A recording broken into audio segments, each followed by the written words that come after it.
Sudah dibaca materi saya? Pasti. Rofia, sudah membaca PPT kemarin? Ada pertanyaan, Rofia?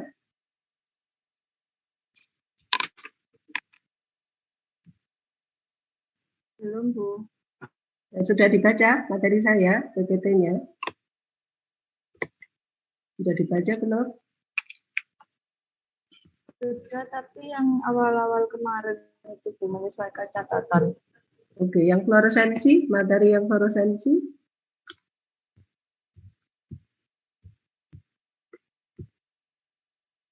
Oke, Afif, Yudis, ada pertanyaan? Permisi Bu, sebenarnya saya ini ingin bertanya terkait yang jenis cahaya ya. Ini sebenarnya sih materi audio kalau boleh terkait jenis cahaya. Kan waktu praktek Bu, Ibu pernah bilang kalau memang cahaya yang kita pakai itu kan rata-rata memang yang kelihatannya itu putih ya Bu, warnanya. Nah, dan kalau dilihat dari spektrum kan memang itu sebenarnya warna putih itu kan dia polikromatik ya. Jadi dari warna merah hingga warna violet kalau nggak salah. Nah, tapi kalau untuk dari segi spesifikasi nilai spektrumnya ya Bu, ini mungkin dari tadi mikroskop fluoresen atau mikroskop biasa itu berapa Ibu? Karena kan ini kita berbicara tentang ya Bu, cuma saya masih bingung menentukan kalau misalkan ditanya itu berapa panjang gelombang yang dipakai rata-rata kalau menggunakan cahaya warna putih itu Bu. Itu yang saya masih bingung gitu. Iya, baik. Oke, di tempatnya Yudis, banyak anaknya di situ ya Yudis? Iya Bu, mohon maaf Bu, ini agak berkumpul jadi agak kurang kondusif. Ya. Tempo hari Yudis sudah telah menanyakan itu Yudis ya. Oke, waktu itu ya saya belum berjanji mau mencarikan referensinya yang khusus ya, yang pasti ya apa namanya untuk panjang gelombang putih. Ya oke. Oke, saya ditagih lagi nanti Yudis bila minggu depan belum saya jawab ya yang pertanyaan Yudis tersebut terkait dengan gelombang polikromatis ya yang dipakai di mikroskop cahaya. Nah, terkait dengan hal tersebut ini ada kaitannya dengan fluoresen, mikroskop fluoresen. Nah, untuk mikroskop fluoresen ini perbedaan ya, salah satu perbedaan dengan mikroskop yang biasa itu adalah sumber cahayanya ini sudah masuk sumber cahaya yang monokromatis ya, tidak lagi polikromatis ya, sumber monokromatis. Jadi hanya cahaya yang ditransmisikan ya oleh filter cube ya sesuai dengan spesifikasi filter cube itu saja yang sampai ke spesimen kita. Oke, yang lainnya apa namanya diabsorb ya, kita anggap aja bahwa hanya yang sampai ke sampel kita itu adalah panjang gelombang dengan cahaya dengan panjang gelombang tertentu ya, sehingga disebut sebagai monokromatis ya. Oke, ini perbedaan apa namanya, salah satu perbedaan antara mikroskop fluoresen dengan mikroskop yang cahaya ya. Oke. Apa namanya, menyambung ya tadi yang pertanyaan Yudis tadi. Oke, lainnya dipersilakan. Belum ada. Baik, saya lanjutkan kuliah topiknya.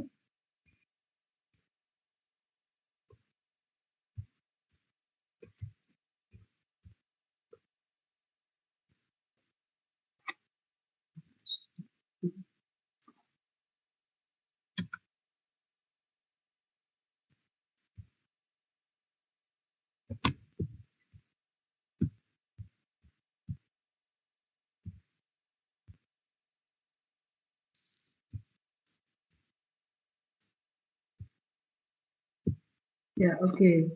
Nah, kemarin kita sudah sampai di ini sudah spesimen juga sudah. Oke, saya langsung masuk ke gambar ya, karena sebelum gambar ini banyak penjelasan dalam bentuk kalimat. Ya, mungkin bisa langsung masuk ke gambar. Oke, nah bagian utama ya mekanisme dari kerja mikroskop fluoresen. Nah, ini Karena ini menjadi penting ya, karena nanti kita praktikum, ya tentunya pemahaman ini sudah harus sampai, gitu ya, sudah harus sampai. Nah, bagian utama ya yang bekerja pada metode fluoresen, ya sehingga ada image yang berbeda dengan mikroskop biasa. Bentar, ini ada bagian kok. Mudah-mudahan tidak terganggu. Nah, ya, adalah yang pertama adalah lampu, ya jenis lampunya adalah berbeda. Ya, berbedanya salah satunya adalah karena intensitasnya lebih brighter, ya lebih kuat ya dibandingkan dengan intensitas dengan lampu yang dipakai untuk bright light. Ya, oke. Ya, yang pertama, ya, jenis lampunya berbeda. Dan berikutnya adalah adanya filter ini yang kita sebut dengan filter cube. Nah, di mana filter ini dia mempunyai mekanisme kerja yang ini akan sangat menentukan spesifikasi dari gelombang yang akan sampai di spesimen kita. Ya, jadi satu filter itu sudah spesifikasi khusus hanya meneruskan range panjang gelombang tertentu. Ya, nanti kalau memerlukan range panjang gelombang yang berbeda, maka menggunakan filter cube yang berbeda juga, gitu ya. Karena setiap molekul fluorofor, ya setiap molekul fluorofor itu punya spesifikasi dieksitasi oleh gelombang yang berbeda. Ya, karena itulah tergantung dari jenis fluorofor ya, yang akan kita amati, maka gelombang eksitasi yang dikenakan pada sampel tersebut juga berbeda. Nah, untuk bisa mendapatkan gelombang eksitasi yang sesuai dengan jenis fluorofor atau jenis spesimen yang dipakai, maka ini ya atau urgensi ya diperlukan filter ini ya disebut dengan filter cube. Oke, ini yang kita pelajari selanjutnya. Oke, selain itu tentunya adalah lensa objektif. Lensa objektifnya bukan disarankan ya, harus menggunakan lensa objektif dengan spesifikasi fluoride ya, dengan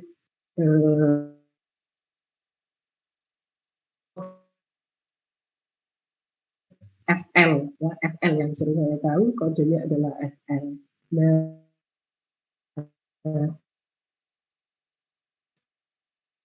selanjutnya akun kamera itu menurut saya standar untuk yang lainnya ya, tetapi yang tadi itu adalah yang spesifik dipunyai oleh mikroskop fluoresen ya, mikroskop fluoresen. Oke. Nah, kalau di mikroskop yang bright field, mikroskop cahaya biasa, cahayanya polikromatis dan cahaya ini bisa menembus sampel ya, menembus spesimen.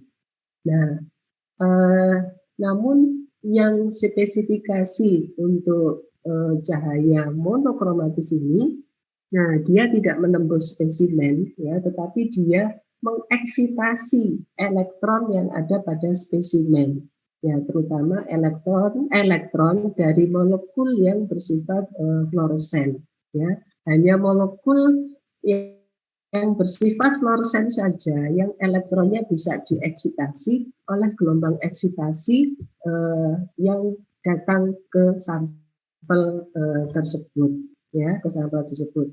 Yang tidak mempunyai sifat fluorofor ya, maka elektronnya tidak tereksitasi ya oleh cahaya yang dikenakan pada sampel tersebut.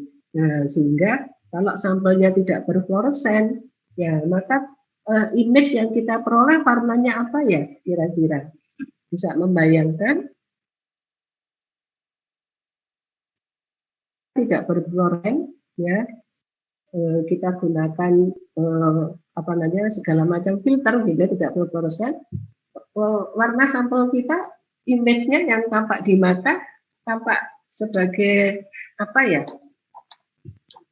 Bisa membayangkan kalau tidak berfluoresen misalnya gambar sel gitu ya, tidak berfluoresen. Yang tampak di mata kita apa? Tetap gambar sel atau bagaimana? Coba bisa bayangkan ya. Oke, baik. Ya. Oke, nanti kita bisa lihat ya saat praktikum ya. Ini saya tunda dulu jawabannya ya. Silakan jika nanti pada saat praktikum bisa ada sesuatu yang curiosity-nya muncul ya dari lain pertanyaan saya sekarang ini. Nah, oke. Jadi mengenai spesimen dan kemudian spesimennya sesudah dieksitasi, spesimennya menghasilkan gelombang emisi. Nah, gelombang emisi inilah yang kemudian dihasilkan oleh sampel tersebut. Ya, saya ingatkan kembali bahwa untuk mikroskop fluoresen sampelnya itu menghasilkan gelombangnya sendiri, menghasilkan cahaya sendiri sesudah diberi gelombang eksitasi. Ya, bedanya seperti itu. Ya, sehingga sebenarnya pertanyaan saya bisa dijawab. Ya, kalau sampelnya tadi tidak mengandung unsur fluorokrom atau unsur fluoresen, ya, apa yang tampak di image kita atau tampak di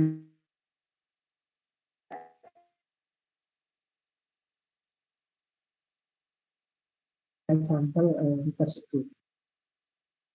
Nah, oke, saya lanjutkan. Silakan bila ada pertanyaan ya. Oke, berikut ini mudah-mudahan bisa digerakkan. Oh, karena PPT tidak bisa digerakkan ya. Ya, karena PPT tidak bisa, PDF tidak bisa digerakkan. Oke, baik. Nah, oke. Ini tidak bisa digerakkan. Ya, jadi ini mekanisme dasarnya, ya, di mana ini filternya tidak filternya dibuat lebih besar ya ukurannya, ya, tidak proporsional ya dengan yang lain, karena dalam rangka untuk menjelaskan mekanisme kerja dari filter ini. Nah, filter tube tadi yang di mikroskop fluoresen tadi, nah ini ada bagian yang disebut dengan filter eksitasi. Nah, filter eksitasi ini menghadap ke bagian sumber cahaya. Ya, sumber cahayanya secara umum biasanya disebut dengan burner, ya, burner. Jadi seperti dibakar gitu ya istilahnya. Jadi bukan seperti light gitu ya, tapi burner. Nah, jadi cahaya ini akan ditransmisikan ya sesuai dengan kapasitas dari filter ini. Nah, karena difilter atau disaring, jadi istilahnya mungkin agak tidak cocok ya kalau disebut sebagai disaring ya, meskipun filter itu terjemahannya disaring. Nah, jadi cahaya yang ditransmisikan atau diteruskan oleh filter eksitasi ini. Tidak semua cahaya, tapi cahaya pada range sesuai dengan spesifikasi dari filter ini. Nah, diteruskan. Nah, kemudian di bagian tengah dari filter ini ada optik, ya, tapi sifatnya disebut sebagai dichroic mirror, ya, dichroic mirror. Ya, mirror itu cermin gitu ya, tapi pada dasarnya dia adalah optik. Nah, jadi gelombang eksitasi tadi, nah, yang dihasilkan oleh eksitasi, bukan dihasilkan ya, yang ditransmisikan oleh filter eksitasi sampai ke dichroic mirror. Nah, kemudian dibelokkan ya, karena ini dengan sudut tertentu dibelokkan ya, dibelokkan ke bawah. Ya, tentunya melewati lensa objektif ya, melewati lensa objektif untuk sampai ke spesimen. Yaitu spesimen yang mempunyai sifat fluorokrom ya, hanya spesimen yang mempunyai sifat fluorokrom. Apa sifat fluorokrom itu? Yaitu sifat fluorokrom, yaitu spesimen ini akan menghasilkan gelombang emisi bila dikenai gelombang eksitasi, ya, itu adalah sifat fluorokrom. Bila tidak menghasilkan gelombang emisi, ya berarti dia bukan fluorokrom, ya. Karena mikroskop fluoresen, maka spesimennya adalah sudah dipastikan, ya, spesimennya adalah mempunyai fluorokrom. Ya, entah itu fluorokromnya ditambahkan atau fluorokromnya adalah alami sifat dari spesimen tersebut, ya. Baik, banyak spesimen-spesimen biologi yang bersifat fluorokrom itu sangat banyak, ya.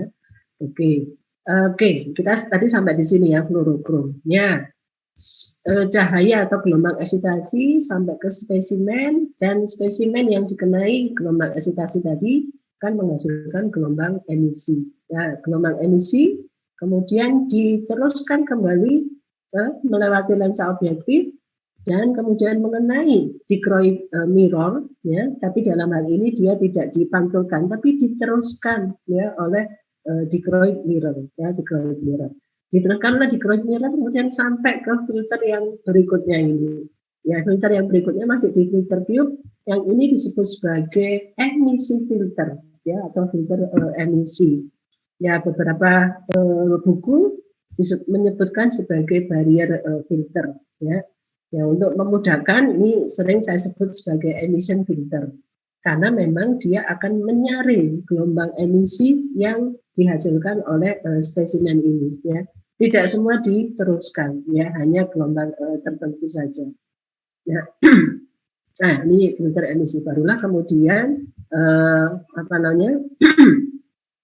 terbentuk image, ya, seperti biasanya, dan kemudian ditangkap oleh lensa okuler, ya, dimagnifikasi oleh lensa okuler atau lensa yang ada pada kamera, ya, yang ada pada kamera. Nah, bagian terpenting, ya, dari fluorokrom atau fluoresen ini tadi adalah seperti ini, ya. Jadi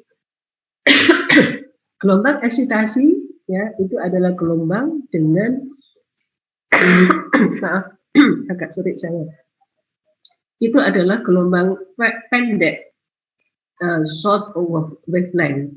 Pendeknya seberapa, Bu? Nah, pendeknya ini adalah nanti dibandingkan dengan gelombang emisinya. Jadi gelombang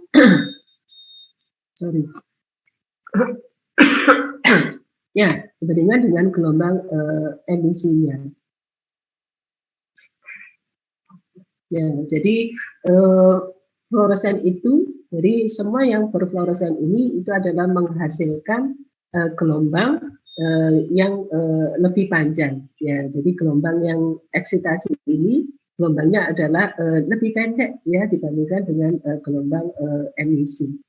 Ya, dari mekanisme ini tadi gelombang yang sampai ke mata kita itu adalah gelombang emisi, ya. Gelombang eksitasi itu tidak pernah tidak sampai ke mata kita, ya. Gelombang eksitasi mengenai spesimen, ya.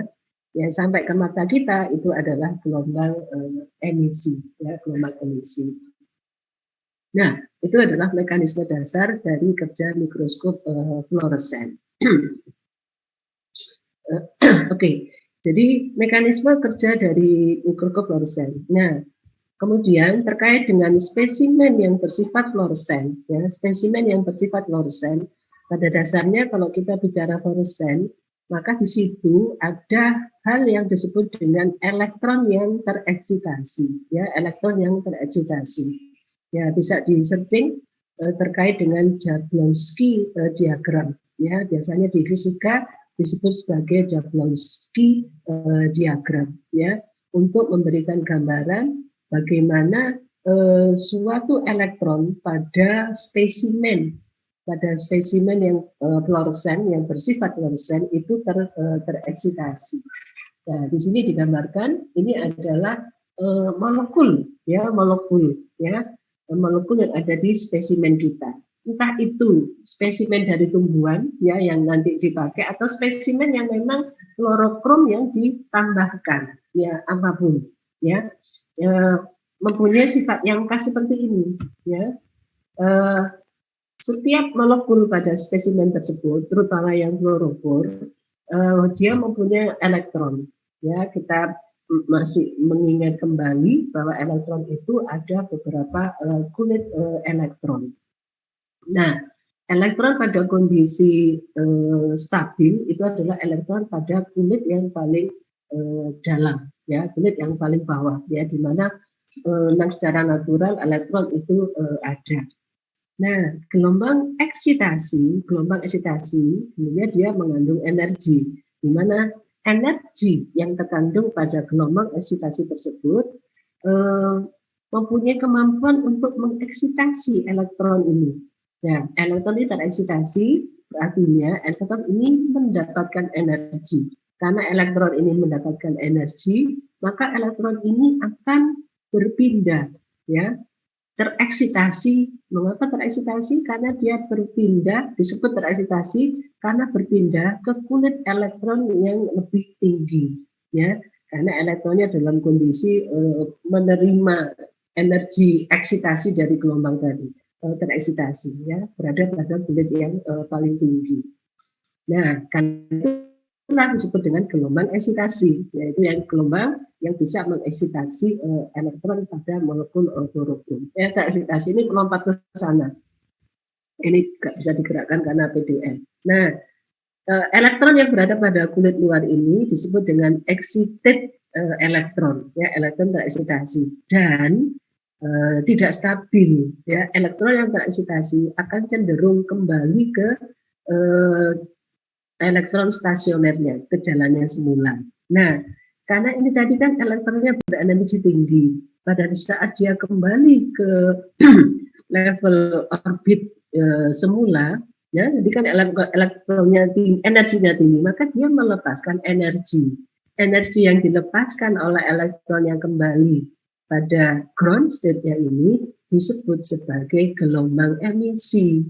Ya, gelombang emisi. Ya, gelombang emisi itulah yang sampai ke mata kita. Gelombang emisi inilah yang dikeluarkan oleh spesimen kita, ya, yang kemudian membentuk image yang sampai ke mata kita. Nah, itulah disebut dengan gelombang emisi, ya, yaitu gelombang yang dikeluarkan oleh elektron yang kembali ke ground state-nya. Nah, dan itu hanya dimiliki oleh molekul yang mempunyai kemampuan fluoresen, ya. Kalau molekul ini tidak punya kemampuan fluoresen, nah si elektron ini tidak tereksitasi, ya, tidak tereksitasi ke kulit yang lebih tinggi. Kalau tidak tereksitasi, ya tentunya tidak ada gelombang emisi. Kalau tidak ada gelombang emisi, nah berarti kan tidak ada image yang terbentuk di mata kita, ya. Jadi si lensa objektif maupun lensa okuler tidak menerima cahaya apapun, ya, karena cahaya yang diterima oleh lensa objektif ataupun lensa okuler, ya, itu adalah magnifikasi dari cahaya emisi atau dari gelombang emisi yang dihasilkan oleh spesimen. Nah, itu penjelasannya. Itu hal menariknya mikroskop fluoresen di situ. Ya, baik. Selanjutnya, oke. Nah, sebentar, ini kok sudah pada ini ya. Oke, saya masuk ke lampu, ya, lampu sumber cahayanya dulu. Oke, untuk sumber cahayanya itu ada dua macam lampu, ya. Ya, ada yang disebut dengan arc lamp, ya, arc lamp yang tadi disebut dengan burner tadi. Ada kelompok yang disebut dengan tipenya adalah tipe laser, ya. Untuk yang epifluoresen yang kita praktikumkan nanti itu adalah sumber cahayanya adalah berasal dari arc lamp. Ya, untuk arc lamp ini pun ya bisa dipilih xenon, ya, atau dipilih merkuri, ya. Yang kita punya di biologi adalah yang merkuri, ya, yang merkuri. Nah, pada saat nanti kita praktikum di LSIH atau secara daring, ya, melalui konfokal yang ada di LSIH. Konfokal adalah advance, ya, dari fluoresan mikroskop. Ya, namun lampunya adalah lampu yang menggunakan laser, ya, tipenya adalah tipe laser. Ya, apa bedanya pun nanti dengan ini, ya, nanti kita pelajari pada saat fluoresen. Ya, untuk laser ini tipe-tipe gelombang yang bisa dihasilkan oleh laser ini sangat beragam, ya, sangat beragam. Kok banyak dua pakai ini satu laser? Banyak laser, ya. Untuk laser ini ada berbagai macam laser. Ya, ini satu laser sendiri dengan range panjang gelombang yang dihasilkan adalah sendiri. Kalau kita ingin laser dengan panjang gelombang yang lebih rendah, maka kita pilih krypton argon, ya, dan masing-masing beda-beda sesuai dengan peruntukan. Nah, ini adalah sumber cahayanya yang berbeda. Oke, perlu diingat bahwa perbedaan antara laser dan outline yang biasa. Ya, kalau laser itu dia sifatnya adalah lampunya sifatnya adalah seperti berkas lampu, ya, tidak menyebar cahayanya, ya, kalau laser. Oke. Nah, selanjutnya ini juga tidak bisa bergerak, ya, baik. Nah, untuk suatu fluorokrom, ya, untuk suatu fluorokrom, hal mendasar yang perlu dipahami, ya, terutama kalau kita menggunakan epifluoresen, ya, kalau konfokal itu kan sifatnya ada otomatisnya, gitu, sehingga kita tidak mikir bahwa suatu fluorokrom itu gelombang eksitasinya berapa, gelombang emisinya berapa, gitu ya.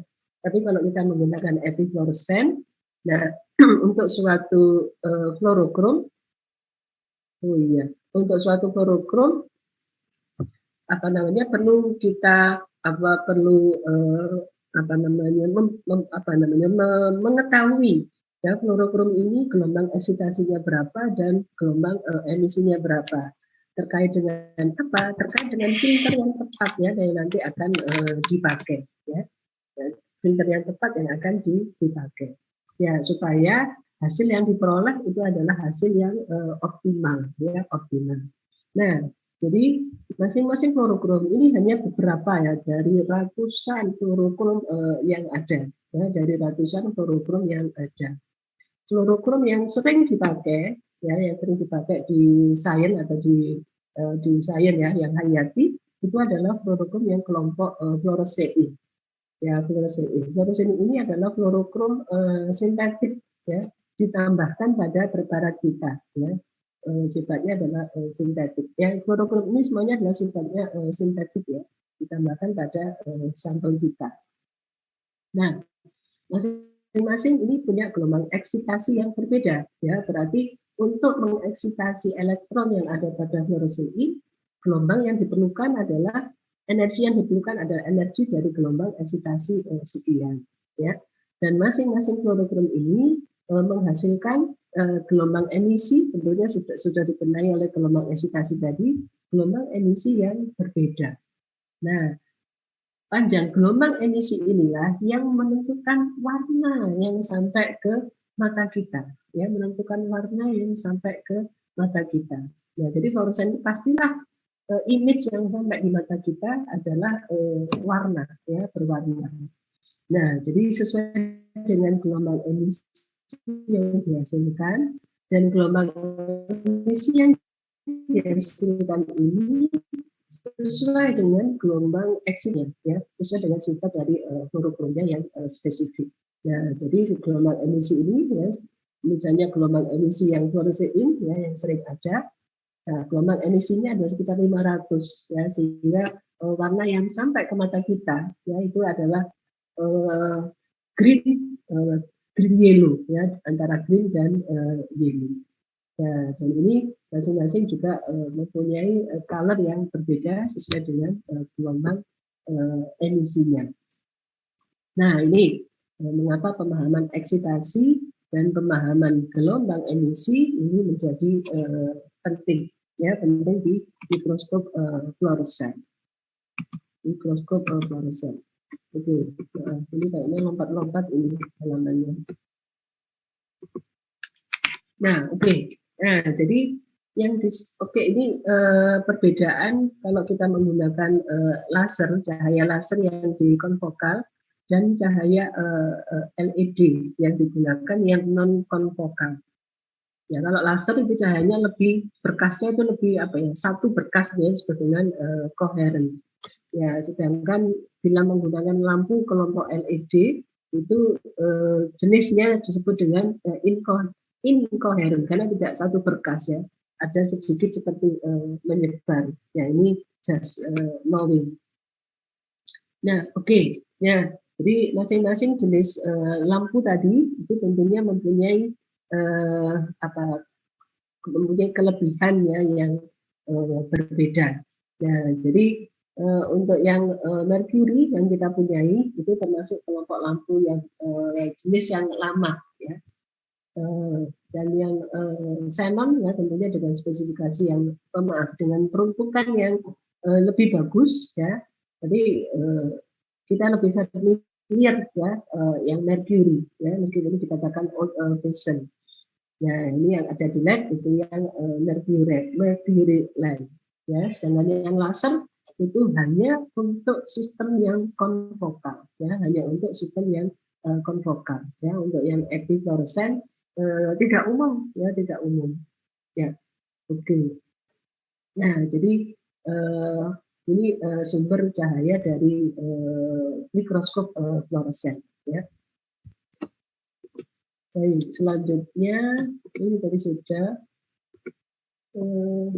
ya maaf ini lalunya ternyata PT yang baru urutannya bergeser. Oke. Nah, ini adalah contoh dari suatu sampel jaringan, ini ya, sampel jaringan, di mana untuk sampel jaringannya ini sampelnya ada ditambahin antibodi yang berlabel fluoresen, ya, antibodi yang dilabel fluoresen. Oke, nah di sini ada warna hijau, ya, kemudian merah, ya. Dan ini ada biru ya. Ya ini berarti dia menggunakan berapa macam antibodi ini. Ya paling tidak ada 3 macam antibodi yang dideteksi. Ada 3 macam antibodi untuk mendeteksi protein target yang berbeda, dan masing-masing antibodi tadi dilabel dengan fluorokrom yang berbeda ya, dilabel dengan fluorokrom yang berbeda. Nah, untuk yang hijau tadi, ya ini biasanya adalah hasil dari label fluorokrom FITC ya, FITC di daftaran tadi ya, FITC. Nah, yang merah ini biasanya adalah dari hasil fluorokrom kelompok rodamin ya, rodamin.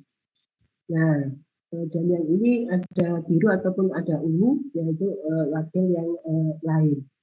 Nah, ini adalah gambaran. Nah, sedangkan spesimen ya, spesimen atau mungkin sampel kita atau mungkin bagian dari jaringan atau sel atau spesimen yang tidak mengikat antibodi, kalau fluorokromnya ini dilabelkan pada antibodi, nah maka bagian yang tidak berfluoresen itu adalah ya tadi tidak menghasilkan gelombang emisi gitu ya, maka tidak ada image yang sampai ke mata kita. Kalau nggak ada image yang sampai ke mata kita, maka yang kita lihat adalah gelap ya, gelap ini ya. Jadi gelap ini artinya bukan tidak ada sampel gitu ya, tapi gelap ini penjelasannya adalah bahwa tidak ada molekul yang berfluoresen ya, tidak ada molekul yang berfluoresen. Nah, karena di dalam pikiran kita sudah ada konsep bahwa ini adalah jaringan, dan di balik irisan jaringan itu adalah tidak ada jaringan atau tidak ada irisan jaringan, dalam ini adalah background ya, sehingga backgroundnya ini adalah gelap gitu ya, backgroundnya gelap ya. Namun yang tidak saya tekankan di sini adalah bahwa meskipun itu adalah sampel ya, meskipun sampel ini juga diberi antibodi, antibodinya berlabel misalnya di FITC gitu ya. Dan kemudian sudah diamati di mikroskop fluoresen, kok tidak tampak warna hijaunya tadi gitu ya, gelombang emisinya tidak tampak. Nah, dengan demikian berarti bisa jadi sangat ya, penjelasannya adalah bahwa antibodi yang kita pakai ya untuk mendeteksi suatu protein pada sampel kita itu tidak mengikat ya, tidak cocok atau tidak mengikat protein target yang ada di sampel kita. Kalau tidak mengikat, ya tentunya protein ini akan terlepas pada saat proses pencucian. Ya, sehingga FITC-nya tidak ada di spesimen kita, tidak ada di spesimen ini. Sehingga spesimennya warnanya gelap, ya warnanya gelap. Nah, itu penjelasan dari warna gelap itu. Jadi gelap bermakna 2 ya untuk mikroskop fluoresen. Gelap bisa berarti itu adalah backgroundnya. Jadi background mikrofluoresan harus gelap. Ya, itu yang maksimal. Ya, background yang maksimal adalah berwarna gelap hitam, ya bukan gelap hitam. Ya, kemudian gelap kalau itu berada di dalam sampel, ya di dalam sampel atau spesimen, artinya bahwa sampel tersebut tidak mengandung fluorokrom, ya tidak mengandung fluorokrom atau fluorokrom yang dilabelkan pada antibodi yang dipakai. Nah, antibodinya tidak mengikat ya di komponen sel kita atau di komponen jaringan kita. Nah, itu penjelasan untuk spesimennya. Lembut itu ya,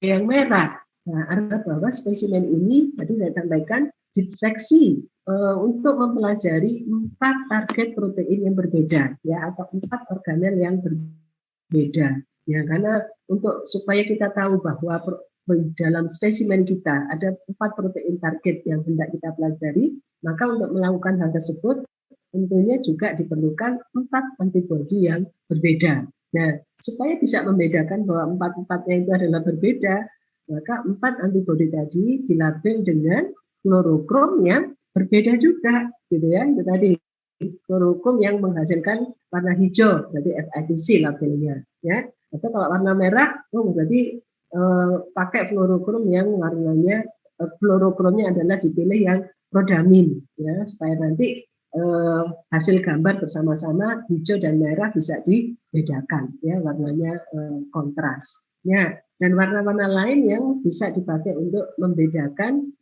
antara protein target yang satu dengan protein target yang lainnya. Nah, itu pembacaannya seperti itu. Nah, terkait dengan informasi photobleaching ya, yang ada di penjelasan ini, nah photobleaching itu adalah salah satu kelemahan dari preparasi fluoresen, ya preparasi menggunakan label fluoresen. Nah, jadi photobleaching itu adalah apa namanya ya? Karena intensitas gelombang ya yang mengenai spesimen kita itu kan disampaikan sebagai brighter intensity, ya intensitasnya cukup tinggi ya mengenai sampel kita yang elektron tadi. Ya, bila elektron pada molekul fluorokrom tadi terus-menerus dieksitasi, terus-menerus ya tidak ada hentinya ya karena diamati dalam waktu yang panjang, maka terkena gelombang eksitasi terus-menerus. Nah, itu juga akan mengalami perubahan struktur ya, molekulnya mengalami perubahan struktur. Ya, kalau molekulnya mengalami perubahan struktur, nah maka pelan-pelan tidak akan tereksitasi dengan tidak akan tereksitasi dan menghasilkan emisi dengan intensitas yang maksimal sesuai dengan pada saat pengamatan yang awal. Ya, itu yang disebut dengan bahwa hilangnya kemampuan fluoresen dari suatu spesimen yang bersifat fluoresen, ya itu kita sebut sebagai photobleaching, ya photobleaching. Nah, dan photobleaching ini apa namanya akan terjadi berkenaan dengan waktu, gitu ya, dengan waktu. Nah, ini misalnya, nah ini adalah perjalanan suatu spesimen yang sama, tetapi pada waktu yang berbeda. Kalau nggak salah ini hitungannya menit ya, apa jam, saya lupa. Saya lupa gambarnya, menit atau jam. Itu yang jelas preparat A sampai dengan F ini diamati pada jam yang berbeda. Preparatnya sama, ya.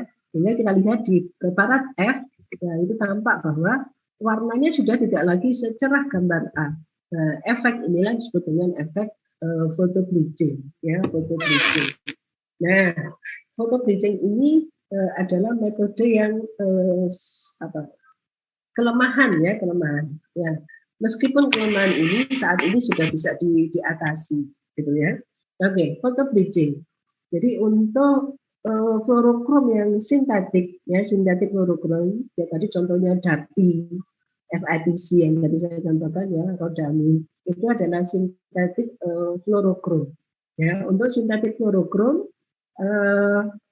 potensi untuk photo bleaching itu sangat mungkin, ya bukan mungkin ya, suatu hal yang lumrah ya akan terjadi photo bleaching untuk fluorokrom yang sintetik ya sintetik. Berarti kalau ada sintetik berarti ada yang alami Bu, ada ya yang alami itu yang dipunyai oleh spesimen itu sendiri. Contoh misalnya bebatuan, yaitu ada fluorescent. Apalagi apa spesimen-spesimen tumbuhan tertentu ya itu juga alamiah. Klorofil, ya klorofil pada dasarnya kalau dia dikenai cahaya biru, ya itu ya juga tereksitasi itu alamiah, ya alamiah. Ya contoh praktikum nanti semuanya kan sampelnya semuanya adalah alamiah. Kita lihat nanti ya berpendar atau tidak, ya berpendar menggunakan filter apa, gitu ya. Dan nanti warna yang gelombang emisi yang dihasilkan warna apa, ya. Nah itu adalah alamiah. Untuk yang alamiah, sepanjang yang saya tahu, foto bleachingnya tidak tampak dalam waktu dekat. Atau kalau saya menyampaikan tidak ada efek foto bleaching ya untuk yang alamiah, ya.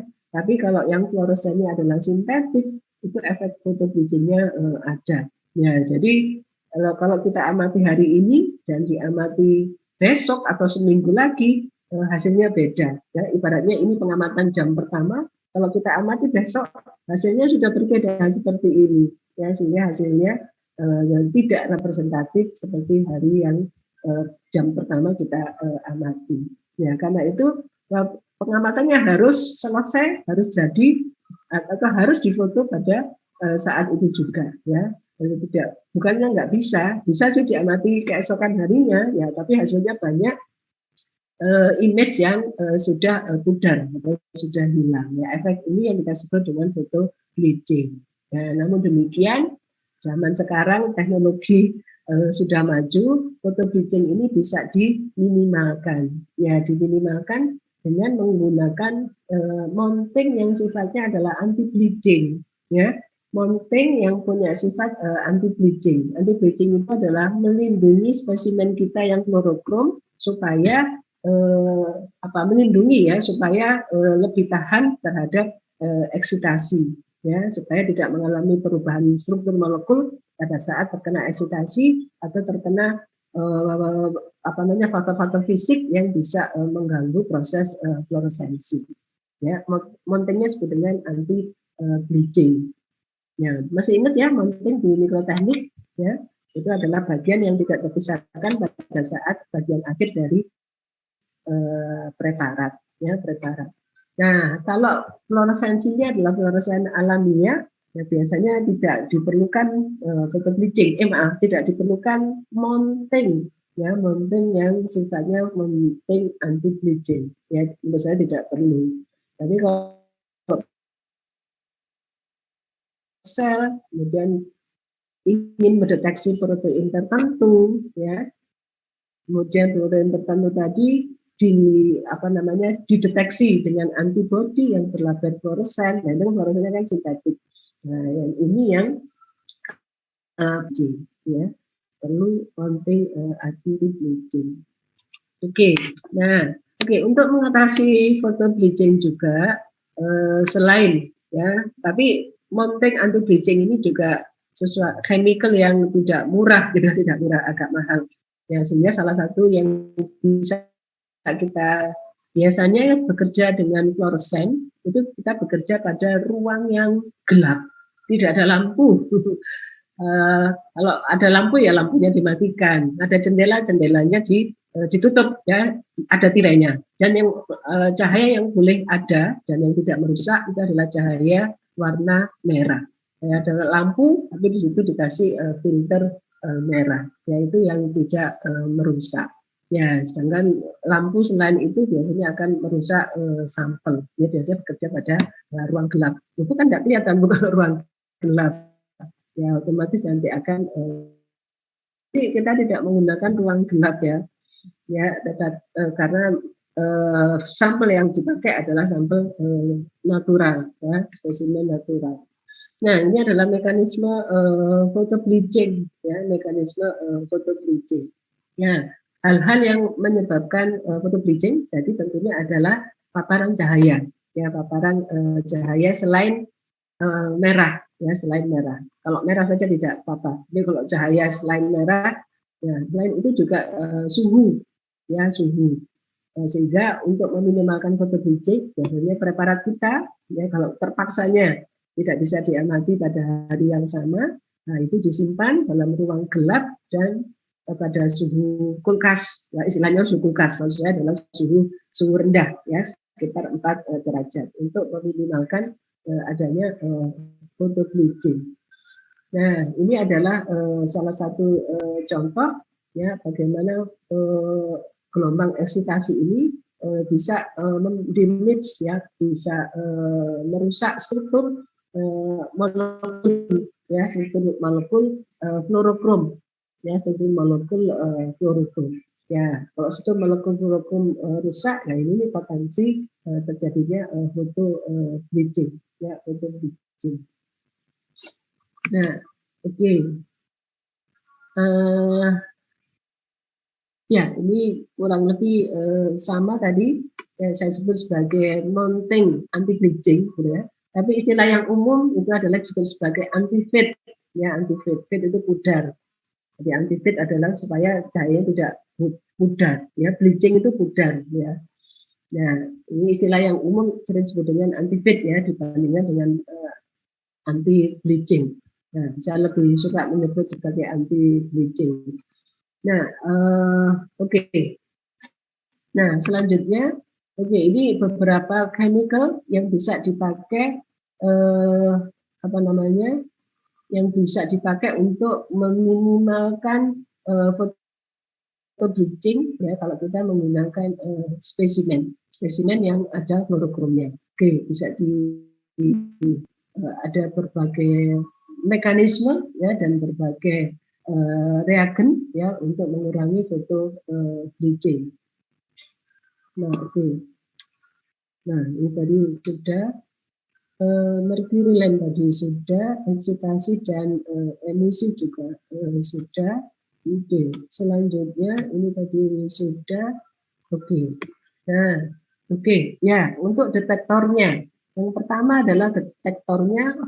Kok ini semua pakai kamera, Bu, ya, detektornya. Oke, kameranya. Detektornya, ya, namanya, kalau detektor itu tidak umum, ya, maka kita tidak disebut sebagai detektor, gitu ya. Ya, sebenarnya dengan detektor ini adalah terkait dengan device, ya, terkait dengan suatu instrumen.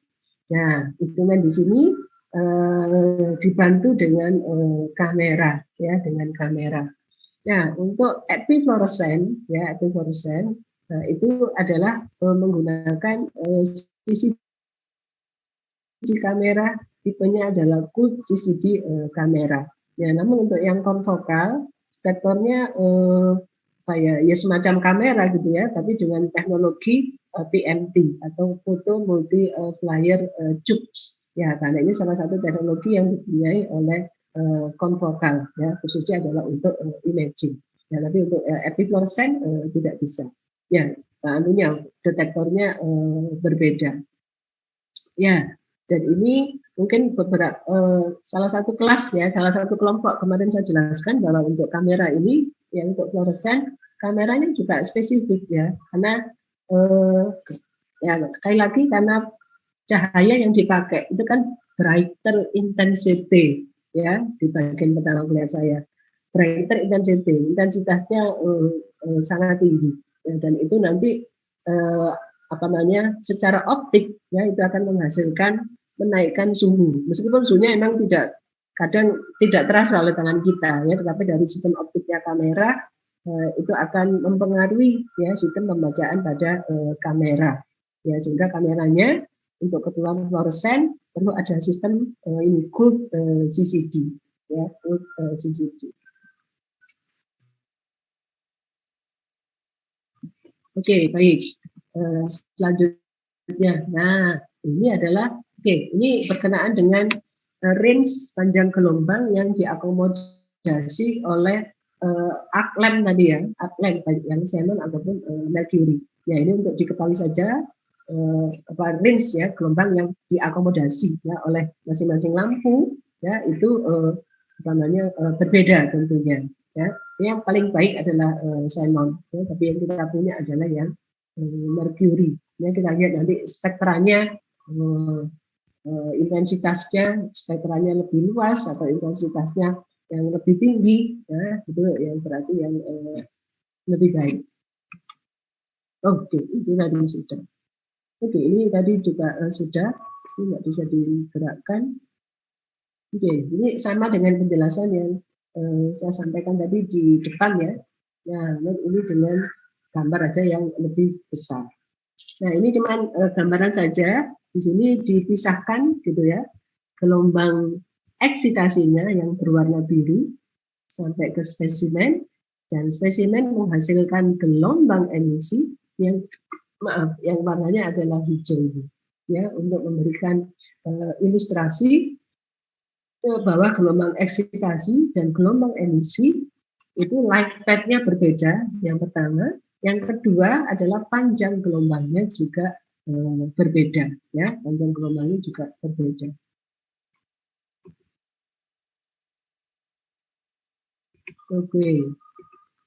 Oke, silakan bila ada pertanyaan. Kita sampai 11.55 ya, cepat sekali. Permisi Bu Sri. Halo, apakah saya terdengar ya? Halo Bu Sri.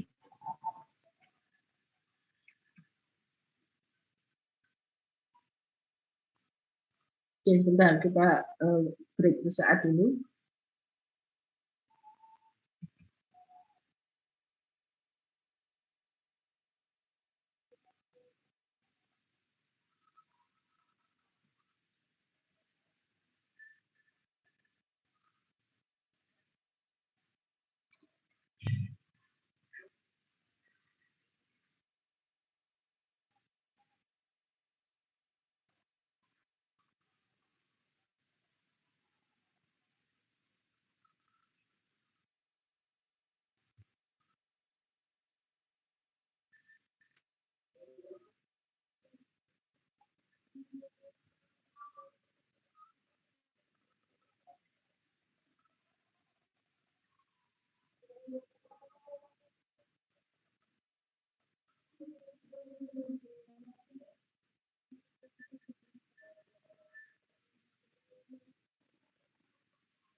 Baik, silakan bila ada yang hendak ditanyakan. Ya, terkait penjelasan saya tadi. Ada yang tidak dipahami? Ya, Afi? Oke, Afi suaranya tidak terdengar, Afi.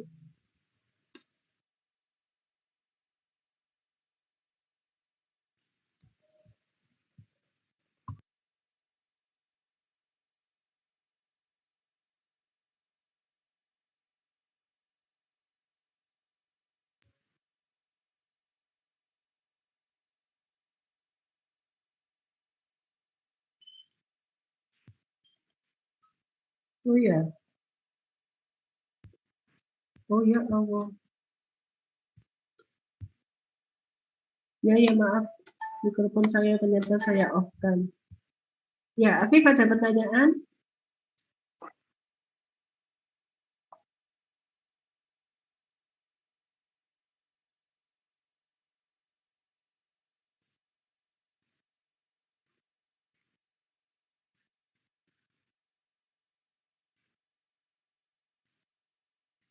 Iya, oke. Ya, hasilnya itu adalah tergantung dari spesifikasi dari fluorokromnya, Afi. Ya, fluorokromnya. Oke, untuk fluorokrom yang sintetik, ya, fluorokrom sintetik ini kan dibuat sehingga diketahui dengan pasti gelombang eksitasi dan gelombang emisinya. Ya, gelombang eksitasi dan gelombang emisinya itu sudah pasti. Nah, kalau gelombang eksitasinya berbeda, ya yang saya masukkan tadi, untuk spesimen yang sama, kita eksitasi dengan panjang gelombang yang berbeda dari spesifikasinya dia, ya spesifikasinya dia. Nah, image yang dihasilkan bisa jadi tetap ada gelombang emisi yang dihasilkan gitu ya, dihasilkan dan kemudian menghasilkan image yang sampai ke mata kita. Ya, namun demikian tidak maksimal, ya tidak optimal sesuai dengan peruntukannya. Ya, sehingga kalau tidak optimal, yang pertama adalah gelombang emisi yang dihasilkan itu bisa jadi bukan gelombang emisi yang sesungguhnya seperti fluorokrom, ya, yang ada di spesimen kita. Sehingga bisa jadi yang dieksitasi itu adalah bukan fluorokrom target, ya, bukan fluorokrom target.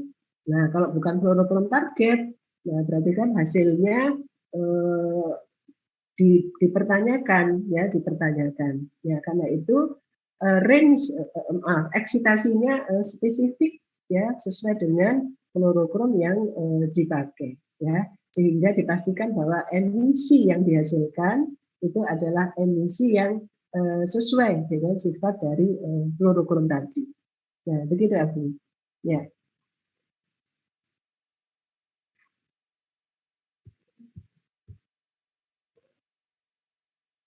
Ya, oke. Oke, ada pertanyaan yang lain? Permisi, Ya. Ya, saya Yudhistira Ibrahim. Izin bertanya sih terkait yang pergerakan gelombang ya Bu, terkait yang eksitasi sama emisi ya Bu, kalau boleh. Kan kalau di secara skema itu kan, jadi kalau tidak salah saya catat itu kan gelombang eksitasi yang pendek itu memberikan hasil gelombang emisi yang panjang ya Bu, kalau tidak salah. Jadi kayak tolak belakang. Nah, itu dan juga kalau dilihat itu kan tadi terkait posisi eksitasi elektron itu kan beda-beda ya Bu, bisa di orbit pertama, orbit kedua, orbit ketiga. Nah, itu artinya kalau secara, nggak tahu, ini kalau secara saya kurang tahu pasti, apakah kalau misalkan eksitasinya itu dia kecil dan dia hanya kayak berpindah satu orbit itu juga bisa menentukan panjang gelombang yang teremisi ya Bu? Betul. Jadi di panjang itunya, apakah itu menentukan ya Bu? Orbit keberapa itu memberikan panjang gelombang berapa gitu? Oh, betul. Tentukan ya. Betul betul sekali Ibrahim ya. Kalau eksitasinya nggak sampai puncak ke atas ya karena menggunakan gelombang eksitasi yang energinya agak rendah gitu ya. Nah, maka dia akan melepaskan gelombang emisi dengan intensitas yang lebih rendah gitu ya, dan bisa jadi warna yang dihasilkan juga berbeda. Nah, begitu Abi. Ya, sangat betul sekali.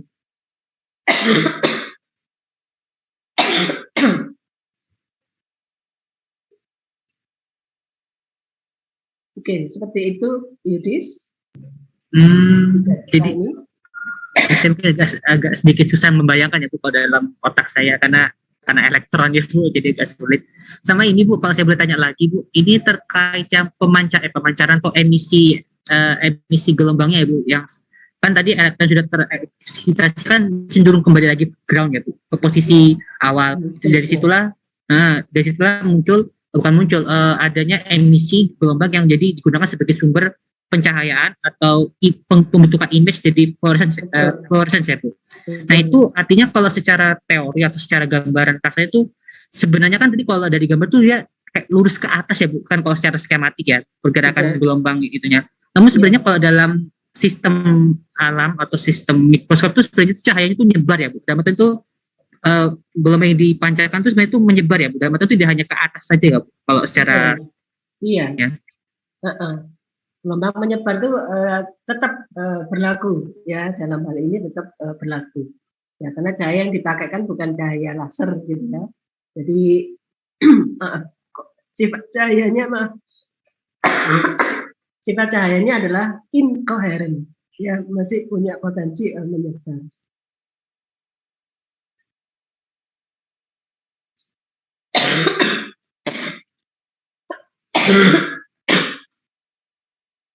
Oke, itu Yudis. Oke Bu, mungkin saya perlu satu lagi mungkin untuk pembayangannya. Ya. Terima kasih Bu atas pelurusan dan itunya.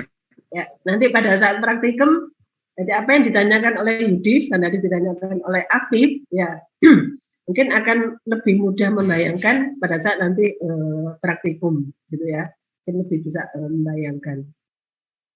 Oke, silakan pertanyaan yang lain. Oke, jika belum ada, saya lanjutkan lagi.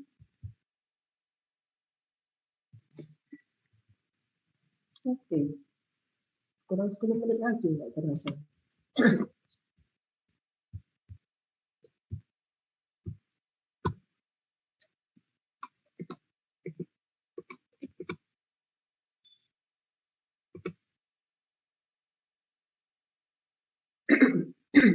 Oke. Di PPT saya ada beberapa gambar yang sebenarnya penjelasannya sama gitu ya, tapi dengan gambar yang berbeda. Oke, silakan nanti bisa memilih mana gambar yang dirasa lebih mudah ya untuk mendapatkan pemahaman. Oke, gambar ini agak sedikit rumit gitu ya, tapi ini mendekati kondisi yang sesungguhnya ya, gambar ini. Bila ingin mendapatkan penjelasan yang lebih simpel, bisa menggunakan gambar ini lebih simpel, tapi tidak mendekati kondisi yang sesungguhnya. Nah, saya khawatirnya salah gitu ya kalau menggunakan ini. Ya, tetapi ini gambar yang menurut saya lebih mudah dipahami, meskipun ada mekanisme yang tidak persis dengan kondisi aslinya. Apa yang tidak persis sama itu? Saya khawatir salah ya. Ini kalau ini kan seolah-olah spesimen ini meneruskan cahaya gitu ya. Oke, ini yang aklem tadi, ya aklemnya kan masih polikromatis ya, masih polikromatis. Dan yang polikromatis ini disaring oleh suatu filter eksitasi yang ada di filter tube gitu ya. Ya karena monokromatis tentunya mulai dari red, yellow sampai dengan UV. Nah, namun karena menggunakan eksitasi filter spesifik, kalau di contoh ini yang diteruskan adalah yang blue, ya, yang cahaya biru, ya, sehingga yang sampai ke spesimen adalah yang cahaya biru. Ya, tapi ini gambar yang salah, ya, tapi mudah dipahami. Gambar yang cahaya biru inilah gelombang eksitasi dari cahaya biru yang sampai ke spesimen. Ya, tapi tidak menembus ya, tidak menembus ya. tidak menembus, tapi datangnya adalah dari atas, ya tidak menembus. Kalau di gambar ini tidak mendekati kondisi yang sungguhnya, tapi mudah dipahami. Menembus.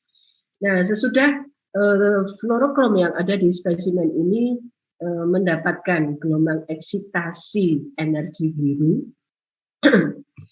nah maka spesimen ini akan menghasilkan gelombang emisi. Nah, gelombang emisi yang dihasilkan itu masih gelombang emisi yang beragam, ya gelombang emisinya beragam, ya mulai dari red, yellow, ya bisa sangat mungkin begitu, ya dihasilkan dengan beberapa gelombang, ya tidak satu gelombang, ya ada range gelombang. Ya range gelombang inilah yang nanti akan difilter ya oleh filter emisi, ya sudah filter cube ya pada filter cube. Ya, yang ini yang disebut dengan atau barrier filter. Ya, dan ini adalah satu pasang ya, satu pasang. Jadi kalau dalam satu filter, ya kalau gelombang eksitasinya adalah meneruskan biru, maka gelombang filter eksitasinya adalah meneruskan yang yellow. Ya. Jadi meskipun gelombang emisinya ini dimungkinkan menghasilkan beberapa warna, ya, namun demikian yang sampai ke mata kita itu hanyalah yang yellow saja. Ya, tentunya sesuai dengan filter ya untuk contoh ini. Ya, untuk contoh ini. Ya, untuk filter yang berbeda, tentunya yang sampai ke mata kita juga berbeda. Ya, gambar ini lebih mudah dipahami, tapi kondisinya tidak mendekati ya. Ini saya khawatir salah, tapi itu saya jelaskan di depan. Sedangkan gambar ini lebih mendekati kondisi aslinya, ya meskipun agak complicated. Ya, ini contohnya dari gelombang eksitasi. Nah, ini yang disaring oleh filternya, maaf, ya itu adalah gelombang biru, ya gelombang biru yang disaring oleh filternya. Ya, kemudian direfleksikan oleh apa tadi mirror, ya mirror, splitter mirror. Nah, splitter mirror tadi disebut juga sebagai chromatic beam splitter, ya beam splitter. Bisa disebutkan sebagai mirror, ya sama istilahnya. Direfleksikan sampai ke spesimen. Mengenai spesimen, akhirnya sehingga spesimen menghasilkan gelombang emisi ini yang lebih tipis. Nah, gelombang emisi ini ya ada berbagai gelombang emisi ya tentunya. Namun di sini ada lagi barrier filter atau filter emisi tadi. Nah, ini kan dengan spesifikasi tertentu, ini angka spesifikasi tertentu yang ada pada filter tersebut, sehingga yang diteruskan ya pada mata kita tidak semuanya, karena untuk spesifikasi filter ini dia hanya menyaring yang green, yang green, ya, yang green saja. Yang sampai ke mata kita adalah yang green. Sebenarnya bukan green ya, tapi range green, ya, jadi green sampai kuning. Nah, ini gambaran yang lebih mendekati kondisi sesungguhnya. Ya, dalam satu filter itu sudah ada spesifikasi filter eksitasinya sudah khusus. Kemudian beam splitternya atau mirror splitternya juga punya spesifikasi khusus yang menandakan di sini berapa panjang gelombang yang diteruskan, ya. Dengan juga dengan filter emisinya, ya atau barrier filter sudah ada spesifikasi khusus, ya angka ini memberikan penjelasan berapa panjang gelombang yang ditransmisikan, ya yang ditransmisikan.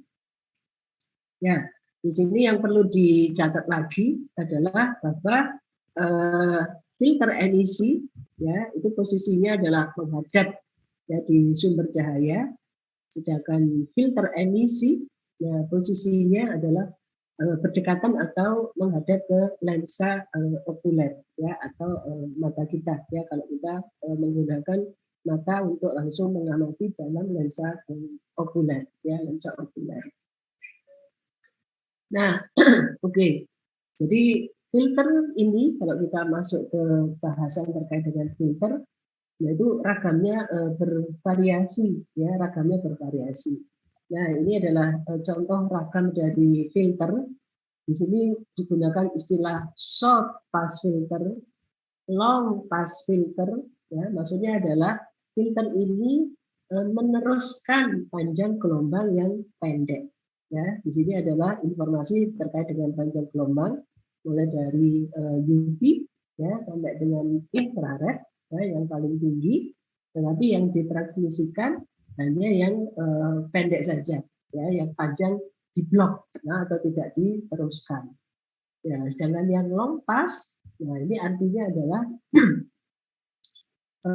lebih banyak, ya, filter ini lebih banyak meneruskan panjang gelombang, maaf kok lebih banyak. Panjang gelombang yang diteruskan adalah panjang gelombang yang lebih tinggi, ya, panjang gelombangnya dibandingkan dengan yang di sini. Kita lihat yang ditulis pas, nah itu kan yang dari sini sampai ke yang infrared, ya, itu long pass filter. Nah, sedangkan kita lihat ini blok ini pas, ya, ini adalah untuk yang filter emisi ya, ataupun filter eksitasi. Sedangkan filter yang ada di tengah, yang Mayer tadi, atau yang disebut dengan dichroic beam splitter, nah ini filternya adalah spesifikasi dari optiknya yang berfungsi sebagai filter sedikit berbeda. Ya, kalau di istilah ini dichroic beam splitter yang ditransmisikan itu adalah panjang gelombang yang lebih tinggi, ya. Sedangkan panjang gelombang yang lebih rendah ini akan direfleksikan. Direfleksikan itu apa? Dipantulkan, ya, dipantulkan. Ya, sehingga ini yang mekanisme inilah, ya, yang dipunyai oleh beam splitter. Kalau ini posisinya di sini, chromatic beam splitter. Ya, sehingga ya, ini yang blue, ya, ini dia dibelokkan, ya, sedangkan gelombang emisinya ini bisa diteruskan, ya, karena gelombang emisi itu di daerah ini, ya, untuk terkait dengan chromatic beam splitter. Ya. Sedangkan yang dibelokkan ini adalah kelompok yang di sini. Dan ini adalah mekanisme kerja dari filter tadi yang meliputi 3 hal, ya, yang mendasar, ya, filter eksitasi, beam splitter, dan filter emisi, ya.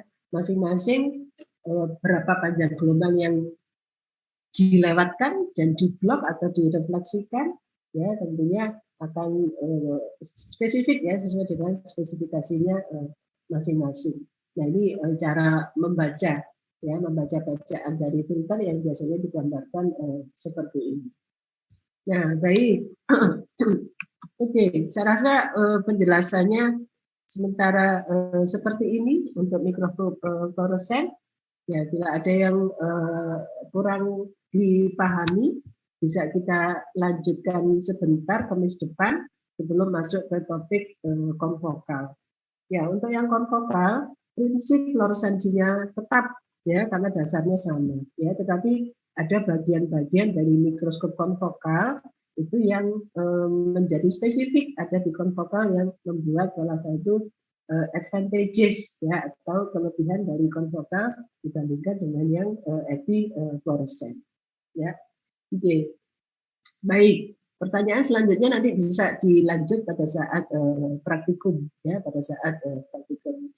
Baik, silakan bisa langsung menyiapkan diri untuk istirahat atau mengikuti Zoom yang lain.